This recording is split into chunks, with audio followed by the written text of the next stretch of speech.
பிரியமானவர்களே, கர்த்தர் நல்லவர். இந்த நாள் கர்த்தர் உண்டு பண்ணின நாள். இதுல நாம் மகிழ்ந்து களி கூறுவோம். ஆண்டவராகிய இயேசு கிறிஸ்துவின் நாமத்தினால இந்த நல்ல சத்தியங்களை கேட்கும்படியாக நான் ஒவ்வொருத்தரையும் வாழ்த்தி ஆசீர்வதிக்கிறேன். கர்த்தர் ரொம்ப ரொம்ப நல்லவர். பாருங்க, ஒவ்வொரு நாளும் அற்புதமான சத்தியங்களை நாம் கற்று வர்றோம். இது ஏதோ நம்ம பொழுதுபோக்குக்காகவோ ஒரு எமோஷ்னல் டாக்கா நம்மளுக்கு இல்லாம கர்த்தருடைய வல்லமையை நம்மளுடைய வாழ்க்கையில நாம் அனுபவிக்க வேண்டும். பாருங்க, நான் ஒரு நாளைக்கு ஒரு வசனத்தை வாசிக்கும் போது, ஆண்டவரே, இந்த வசனத்துல இருக்கிற இந்த வல்லமை எங்க வாழ்க்கையில பெரிய காரியங்களை செய்யணும். இல்லைன்னா நம்ம படிக்கிறது கர்த்தருடைய வல்லமை நம்ம வாழ்க்கையில நம்ம வெளிப்படுத்தல அப்படின்னா அதனால ஒரு யூஸும் இல்லை. பாருங்க, மற்ற அஞ்ஞானிகளுக்கும் நம்மளுக்கும் ஒரு வித்தியாசமே இருக்காது. நம்ம வாழ்க்கையானது கர்த்தருடைய வார்த்தைக்கு ஏற்ற விதமா இருக்கணும் அப்படிங்கிறது தான் ஒவ்வொரு நாளும் நம்மளுடைய விருப்பமா இருக்கணும். பிரியமானவர்களே, கர்த்தர் நம்ம ஒவ்வொருத்தருக்கும் அப்படி வாழும்படியான ஒரு கிருபையை இந்த நாளில் கட்டளையிடுவாராக. இயேசுவின் நாமத்தினால இந்த நல்ல சத்தியங்களை கேட்கும்படியாக நான் உங்களை நிச்சயமாகவே இந்த நாளில் வாழ்த்தி ஆசீர்வதிக்கிறேன். இன்றைக்கும் கூட உபாகமம் முதல் அதிகாரம் 10-11 வசனங்களை வாசிப்போம். உபாகமம் முதல் அதிகாரம் 10-11. உங்கள் தேவனாகிய கர்த்தர் உங்களை பெருக பண்ணினார். இதோ இந்நாளில் நீங்கள் வானத்து நட்சத்திரங்களைப் போல திரளாயிருக்கிறீர்கள். நீங்கள் இப்பொழுது இருக்கிறதை பார்க்கிலும் 1000 மடங்கு அதிகமாகும்படி உங்கள் பிதாக்களின் தேவனாகிய கர்த்தர் உங்களுக்கு சொல்லியபடியே உங்களை ஆசீர்வதிப்பாராக. அல்லேலூயா. கர்த்தர் இப்படியே இந்த வருஷம் நம்ம ஒவ்வொருத்தரையும் ஆசீர்வதிப்பாராக. இன்றைக்கு இருக்கிறத போல 1000 மடங்கு ஆசீர்வாதம் இயேசுவின் நாமத்தினால நம்ம ஒவ்வொருத்தருக்கும் உண்டாயிருக்கும்படியாக இந்த நாள்ல கர்த்தர் விரும்புகிறார். இன்றைக்கு இருக்கிறத போல 1000 மடங்கு அதிகமாகும்படி உங்கள் பிதாக்களின் தேவனாகிய கர்த்தர் உங்களுக்கு சொல்லியபடியே உங்களை ஆசீர்வதிப்பாராக. இந்த நாள்ல இருக்கிறத போல நம்ம வானத்து நட்சத்திரங்களை போல திரளா இருக்கிறோம். நம்ம ஆபிரகாமின் சந்ததியாரா இருக்கிறோம். ஆண்டவர் இவ்விதமாக நம்மளை பெருக பண்ணி இருக்கிறார். நம்ம தகப்பனுக்கு ஆண்டவர் இப்படிதான் வாக்குத்தத்தம் பண்ணாரு. ஒரு நாள் பாருங்க, ரொம்ப சோர்வா ஆதியாகமம் 15வது அதிகாரத்துல வாசிக்கிறோம். ரொம்ப சோர்வா, எனக்கு பிள்ளை இல்லாம இருக்கிறனே ஆண்டவரே, எனக்கு நீங்க என்ன பதில் சொல்றீங்க அப்படின்னு சொல்லும் போது ஆண்டவர் பாருங்க ஆபிரகாம கூப்பிடுறாரு. கூப்பிட்டு, ஆபிரகாமே, நீ வெளியே வா, வெளியே வந்து வானத்தை அண்ணாந்து பாரு. உங்களுக்கு எப்பெல்லாம் சோர்வு வருதோ, கவலை வருதோ, துக்கம் வருதோ, என்ன ஆண்டவர் நமக்கு என்ன செய்து கொண்டிருக்கிறார் அப்படின்னு சொல்லி உங்களுக்குள்ள கேள்விகள் எழுமாயின் நீங்க வீட்டை விட்டு வெளியே வாங்க, வானத்தை அண்ணாந்து பாருங்க. பாருங்க, வானத்து நட்சத்திரங்களை போல நான் உன் சந்ததியை பெருகவே பெருக பண்ணுவேன். கடற்கரை மணலை போல உங்க சந்ததியை நான் பெருக பண்ணுவேன்னு ஆண்டவர் சொல்லியிருக்கிறார். ஒரு வார்த்தை கூட அது வெறுமையாய் திரும்பாது. ஒவ்வொரு வார்த்தைகளும் அது கர்த்தருடைய வார்த்தைகள். அவர் வாயத்திறந்து பேசின வார்த்தைகள், அவருடைய உடன்படிக்கை. நம்மோடு கூட அவர் உடன்படிக்கை பண்ணி இருக்கிறார். வாக்குத்தத்தம் பண்ணின தேவன் அவர் உண்மையுள்ளவர். தம்முடைய சொந்த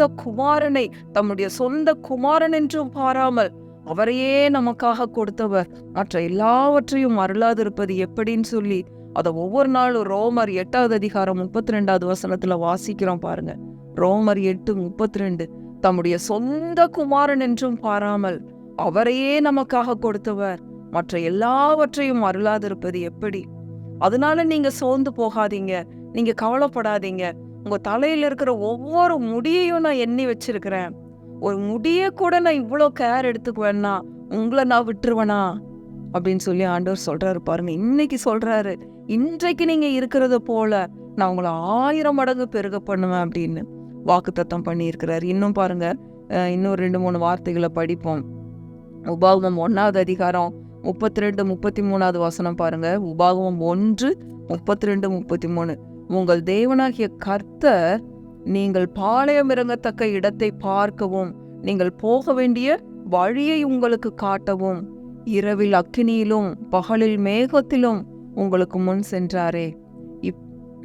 பாருங்க, இப்படியெல்லாம் இருந்தும் இந்த காரியத்தில் நீங்கள் அவரை விசுவாசியாமற் போனீர்கள் அப்படின்னு அதுல எழுதப்பட்டிருக்கு. பிரியமானவர்களே, நம்ம விசுவாசிக்காம இருக்கக்கூடாது. கண்டிப்பா விசுவாசித்துதான் ஆகணும். பாருங்க, இந்த வருஷத்துல நீங்க போக வேண்டிய வழியை உங்களுக்கு காட்டுவேன்னு சொல்றாரு. அது எப்படி அடையாளம்? சில நேரம் பாருங்க, நம்ம போய்கிட்டே இருப்போம், இந்த வழியா போலாமா இந்த வழியா போலாமான்னு டவுட் வரும் பாருங்க. இந்த வருஷத்துல அப்படிப்பட்ட டவுட் எல்லாம் நம்மளுக்கு வரவே வேண்டாம். நீங்க போக வேண்டிய வழியை அவர் உங்களுக்கு தெளிவாய் காட்டுவார். எப்படி வழி நடத்துவாரா? பகல்ல மேக ஸ்தம்பத்தினாலும் இரவில் அக்கினி ஸ்தம்பத்தினாலும் கர்த்தரே உங்களுக்கு நித்திய வெளிச்சமா இருப்பார். அவர் உங்களுக்கு முன்னாடி போய் இந்த வழியில போங்க, இதுவே வழி, இதிலே நடவுங்கள் என்று சொல்லுகிற வார்த்தையின் சத்தத்தை உங்கள் காதுகள் கேட்கும். பிரியமானவர்களே, அற்புதமான வார்த்தைகளை ஆண்டவர் இந்த நாள்ல நமக்கு கொடுக்கிறார். வார்த்தையின் அபிஷேகம் உங்க ஒவ்வொருத்தரையும் நிரப்பட்டு இயேசுவின் நாமத்தினால. பாருங்க, இன்னொரு 36வது வசனம். இந்த வருஷத்துல கர்த்தர் நமக்கு என்னெல்லாம் வாக்குத்தத்தம் பண்ணியிருக்காருன்னு பாருங்க. எப்புனேயின் குமாரனாகிய காலேப் மாத்திரம் அதை காண்பான். அவன் கர்த்தரை உத்தமமாய் பின்பற்றினபடியினால் நான் அவன் மிதித்து வந்த தேசத்தை அவனுக்கும் அவன் பிள்ளைகளுக்கும் கொடுப்பேன் என்று ஆணையிட்டார். இந்த காலேப் பாருங்க, ஆண்டவரை உத்தமமாய் பின்பற்றினாரா? உத்தமமாய்னா கர்த்தரை விசுவாசிக்கிறது. இப்ப நம்ம சொன்னமில்ல, இந்த வாக்குத்தத்தை இன்றைக்கு இருக்கிறது போல 1000 மடங்கு உங்களை ஆசீர்வதிப்பேன்னு சொன்னா அதை அப்படியே உள்ளத்துல ஏற்றுக்கொள்றது. ஆண்டவரே, நீங்க சொல்லியிருக்கீங்க தானே, அப்படியே நான் ஏற்றுக்கொள்றேன். இது உத்தமமான இருதயம், நான் விசுவாசிக்கிறேன். ஆண்டவரே, நீங்க நிச்சயமா என்ன 1000 மடங்கு பெருக பண்ணுவேன்னு சொல்லியிருக்கீங்க, நான் விசுவாசிக்கிறேன். இந்த காலேப் அதை விசுவாசித்தான் பாருங்க. இந்த தேசத்தை நான் உங்களுக்கு சொந்தமா கொடுக்குறேன் அப்படின்னு சொன்ன அதை அப்படியே விசுவாசித்து ஏற்றுக்கொண்டாங்க. அதுதான் உத்தமமாய் பின்பற்றுறது, கர்த்தருடைய வார்த்தைகளை அப்படியே நம்புவது. இன்னைக்கு ஆண்டவர் சொல்லியிருக்காரு, உங்கள் காலடி, நீங்க காலடி மிதிக்கிற எந்த இடத்தையும் நான் உங்களுக்கு கொடுத்தேன் அப்படின்னு சொல்லி, கொடுத்துட்டேன் அப்படின்னு சொல்லி சொல்றாரு பாருங்க. இன்னும் எத்தனை கன்ஃபர்மேஷன் பாருங்க. யோசுவா முதல் அதிகாரம் பாருங்க. யோசுவா முதல் அதிகாரம் 3வது வசனம். நான் மோசேக்கு சொன்னபடி உங்கள் காலடி மிதிக்கும் எவ்விடத்தையும் உங்களுக்கு கொடுத்தேன். நீங்க போய் காலடி மிதிக்கிற எவ்விடத்தையும் நான் உங்களுக்கு கொடுத்தேன். விசுவாசத்தோட நீங்க போய் மிதிங்க, உத்தமமாய் ஆண்டவரை பின்பற்றுங்க. உங்கள் காலடி மிதிக்கும் எவ்விடத்தையும் நான் உங்களுக்கு கொடுத்தேன். ஏற்கனவே கொடுத்துட்டாரு. விசுவாசித்து நம்ம எடுத்துக்கொள்ளணும். அது கொஞ்சம் ஏற்றுக்கொள்றதுக்கு ரொம்ப கடினமா இருக்கு. கர்த்தாவை விசுவாசிக்கிறதுக்கு எங்களுக்கு பலன் தாங்கன்னு சொல்லும்போது ஆண்டவர் பலனை கொடுக்கிற தேவனாயிருக்கிறார். இந்த வருஷத்துல இதெல்லாம் ஆண்டவர் நமக்கு செய்ய போகிறார். இன்னும் 5வது வசனம் பாருங்க. யோசுவா முதல் அதிகாரம் 5வது வசனம். நீ உயிரோடு இருக்கும் நாளெல்லாம் ஒருவனும் உனக்கு முன்பாக எதிர்த்து நிற்பதில்லை. நான் மோசேயோடு இருந்தது போல உன்னோடும் இருப்பேன். நான் உன்னை விட்டு விலகுவதும் இல்லை, உன்னை கைவிடுவதும் இல்லை. இந்த வருஷத்துல அவர் நம்மளை விடவே மாட்டேன்னு சொல்றாரு. நான் கூடவே இருப்பேன். நான் எப்படி மோசே கூட இருந்தனோ அதே மாதிரி யோசுவா நான் உன்னோடு கூட இருப்பேன். யோசுவாவோடு கூட இருந்த தேவன் உங்களோடு என்னோடு கூட இருப்பேன்னு சொல்லியிருக்காரு. நான் உங்களை விட்டு விலகவே மாட்டேன் அப்படின்னு சொல்லி சொல்றாரு. கூட இருப்பேன்னு கையை பிடித்த ஆண்டவர் ஒரு நாளும் கைவிட மாட்டாரு. வருஷத்தின் துவக்கம் முதல் வருஷத்தின் முடிவு மட்டும் தேவனாகிய கர்த்தர் நம்மளை வழி நடத்த அவர் வல்லமையுள்ள தேவனாயிருக்கிறார். உங்கள் காலடி மிதிக்கிற எவ்விடத்தையும் உங்களுக்கு கொடுக்கிற தேவனாயிருக்கிறார். இன்றைக்கு இருக்கிறத போல உங்களை 1000 மடங்கு அவர் ஆசீர்வதிக்க, படிக்கிற பிள்ளைகளுக்கு 1000 மடங்கு ஞானம், தேர்வு எழுத போகிற பிள்ளைகளுக்கு அவரே உங்களுக்கு ஞானமாயிருக்கிறார். அவர் உங்களோடு கூட இருக்கிறார். ஆபத்தை கண்டு பயப்படாதீங்க, கர்த்தர் உங்களோடு கூட இருக்கிறார். அவர் உங்களை விட்டு விலகவே மாட்டார். ரொம்ப அற்புதமான ஆண்டவர் பாருங்க. 6வது வசனம்.